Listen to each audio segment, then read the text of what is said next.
Hello, I'm Cynthia Pinchback-Hines. I'm racial justice educator and co-op developer for Co-op Cincy. So thank you for being here to discuss this very important issue. The Ohio Business for Democracy State Collaborative is composed of businesses and organizations, individual businesses. Small business owners understand that a strong democracy is essential for a vibrant entrepreneurial economy where small businesses flourish. The two go hand in hand. We are raising the alarm about losing our democracy. Some state legislatures have or want to allow state and national officials to ignore the will of the people and establish instead a one-party rule, an autocracy. A previous administration and current members of Congress have intentionally misused the law on presidential electors' vote counting to attempt to deny the public's will. The Business for Democracy state collaboratives are using the trusted voice of small business to elevate the issue of democracy and to protect both our democracy and the economy. We're not endorsing candidates. We are advocating for congressional and statewide candidates to support and educate the public on the issue and candidate positions. Ohio is one of 8 states that have built Business for Democracy collaboratives. The others are Arizona, Michigan, Pennsylvania, California, Wisconsin, Nevada, and North Carolina. So Business for Democracy is a campaign of the American Sustainable Business Network. Today, you will hear from several business owners as well as Congress people. We are looking forward to hearing from you as well, November 8th. We want to make sure that you vote for democracy. The Business for Democracy Collaborative conducted a survey of all the Ohio candidates for the U.S. House and Senate, Republicans and Democrats. We used the survey as the litmus test for determining if a candidate would support protecting democracy if elected to Congress. We asked if they would support 3 congressional reform bills that would provide firm and stable support for America's democracy. These bills are the Electoral Count Act, the John Lewis Voting Rights Advancement Act, and the Freedom to Vote Act. All congressional candidates were contacted about our survey multiple times. Many of the candidates for the U.S. Senate and House of Representatives completed our short survey and indicated that they would support each of these bills. And they are Tim Ryan, Dr. Vanessa Enoch, Samantha Meadows, Amy Rippel-Elton, Greg Landsman, Matt Kilboy, David Estradi, Gary Josephson, Craig Schwartz, Representative Joyce Beatty, Matthew Deemer, Representative Chantel Brown, Amelia Sykes, and Lou Learis. We invited each of these candidates to be with us today, not as an endorsement, but to show our appreciation for their support for protecting democracy should they be elected. So, this November again, voters will have a choice. They can choose candidates who support democracy or those who want to deny the will of the voters. They can choose our vibrant entrepreneurial economy or head us down the road to a Russian-style economy that favors big corporations, not small businesses. Democracy and our economy are on the ballot. So I want to thank you for being here today and each of our presenters for being available for the interviews. Thank you. My name is Flequer Vera. I'm originally from Peru. Today I'm the director of Sustainergy Cooperative, which is a worker-owned business. We help homeowners to do solar panels and attic insulation. And we've been very successful. And I think the reason why is because the workers own the business and we vote on the key decisions of the business, and that helps us be very growing very fast. And I think that's a great example of democracy, when people are involved in the decisions. And that's what we're talking about today. Unfortunately, today we have politicians who don't believe in democracy and allow all voters to have a say in government decisions. And that's not right. Sometimes these legislators elect or admire autocratic dictators from other countries, and they will want to bring some of those policies into our communities, and that's not acceptable because they want to keep that power for themselves. When autocrats control government, the will of the people is no longer important. Businesses that have deep pockets can actually contribute to running candidates, and then they will get benefits over a small business like us, right? And that hurts the economy, that hurts our businesses, and hurts jobs. So big corporations do that, and this is about that. This is about taking control back and keeping the republic, and allowing people to be able to vote and express themselves and protect small business. Fortunately, today the U.S. has a strong democracy, giving a small business a voice with politicians. All entrepreneurs like me have a chance to succeed. All goes away if we don't protect democracy. And my last ask for business is to allow your employees, Ohio, Tuesday, November 8th, to leave 30 minutes before the end of the day, or maybe come a little bit later so you can go to vote. We can protect the republic that way. Conservatives, progressive, we all need to join because corporations are taking over. And I'll stop there. Thank you. Hello, my name is Kirk Mudd, and I am a business owner.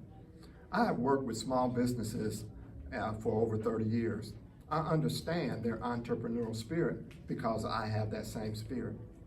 They believe that if they work hard, sacrifice, invest their time and money, they can create a successful business for themselves, their families, and their communities. This is the way entrepreneurship works in the United States, and it's especially important in our underserved, the Black and brown communities. But that spirit, particularly for entrepreneurs of color, depends on our democracy to be free, fair, and secure. Those elections need to be free, fair, and secure. We know we have voter suppression in this country. It has been a continuous struggle to have easy access for voting for the minority community. We know things will get better. But unfortunately, we have certain politicians today that want to undermine our democracy.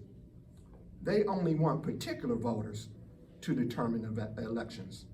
They want to manipulate the voting laws, and particularly so that those laws are used so that they can stay in power. The right to vote is a fundamental right protected by the Constitution. Easy and secure access to the ballot should be on every agenda, every platform, and in every speech of every candidate. I encourage voters to know where their candidates stand in protecting our democracy and protecting the right to vote. Know and understand that in November, democracy will be on the ballot. Thank you. My name is Gary Josephson, and I'm running for the United States Congress from the 15th Congressional District, which is part of west side of Columbus and 5 other counties almost to the Indiana border. I'm here to speak about democracy in general. And you know, when you have freedom of speech, you can say, or you can write to people and you can but when you are a candidate and you can vote for people, they can actually take your words and make them into laws. And you have to win support for that. This is what democracy is all about. We have problems in our democracy which challenges people. It tries to shut some people up or keep them away from the ballot. But we have a constitution If we had a Supreme Court with a backbone, there wouldn't be a single person in this country who would have any challenge when they go to vote. There's a way to do that, very simply. If you didn't have your ID, you could do a provisional ballot, but you should be able to do it from anywhere. Or I suggested to somebody, you could go into a bank, I couldn't get back to Ohio, and you could end up being printed a ballot. There's ways to do it. We're a modern country, and they're acting like there's a bunch of fraud. There isn't, but you have to make it so people don't have to jump so many obstacles in order to get in to vote. And they're trying to exclude people. So we've already fought a civil war. 700,000 people have died in order that we have these rights, and they're still trying to prevent it because of so I wanted to be elected, but I also had experience as a union representative, and some people make a pitch for unions, but you vote for your mayor, how can you go to work and not have any rights? You can't say anything. You depend on the boss's mood. No, you need rights anywhere. And you need rights to speak up and have people to represent you. That's what makes democracy a partner like your co-ops. If you may not own the business, but if you have some right to say something other than the stockholders, then you are in fact a partner. That's what American democracy is about, and that's what we need to promote more. And I gotta say is, there is a problem that the money controls what's said because they can control the media. So I believe in order to strengthen our democracy, I would be advocating there should be some way of funding people who have less money to get on the ballot, because I don't want to be dominated by the people who have all the money. And so either public funding or some kind of funds that would generate so people who have less money who get on the ballot can in fact get their message out to the potential voters. That's about all I have to say. Any questions? What is America to me? A name, a flag, or a map I see? A certain word, democracy. What is America to me? Maripol penned those lyrics for the house I live in 1943. Frank Sinatra crooned those lyrics to the World War II weary Americans. If you've never listened to it, I suggest that you do now, because it is as important today as it was then. The house referred to in the song is a metaphor for America. He conjures up images of regular folks in regular towns, going about the work that binds us together as Americans. Nearly 80 years later, we are left pondering what democracy actually means to us today. It's pretty straightforward. It's a system of government by the whole population or the eligible members of a state, typically through elected representatives.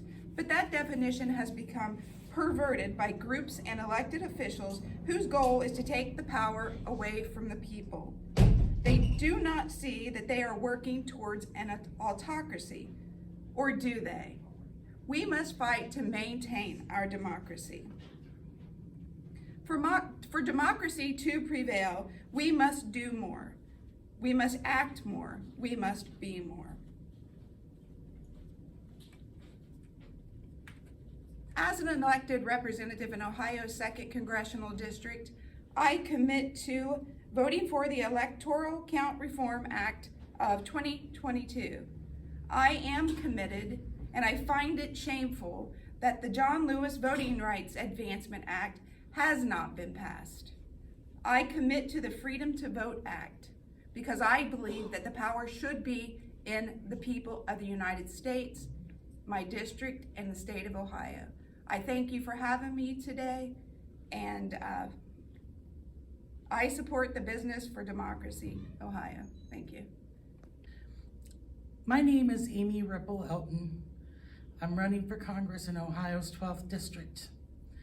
It is my firm belief that the more people you have involved in a democracy, the better the democracy works for the people. And I'm mad. The John Lewis Voting Rights Act should have passed. There are others that should have passed, and it just upsets me so greatly that I am stepping into this to be the change you want to see in the world. because I am done with government as it is. I don't trust them. I don't like them. And I know that when I go to them, they don't listen. It's time to make a change. Let me be that change. Let me be your servant. Okay,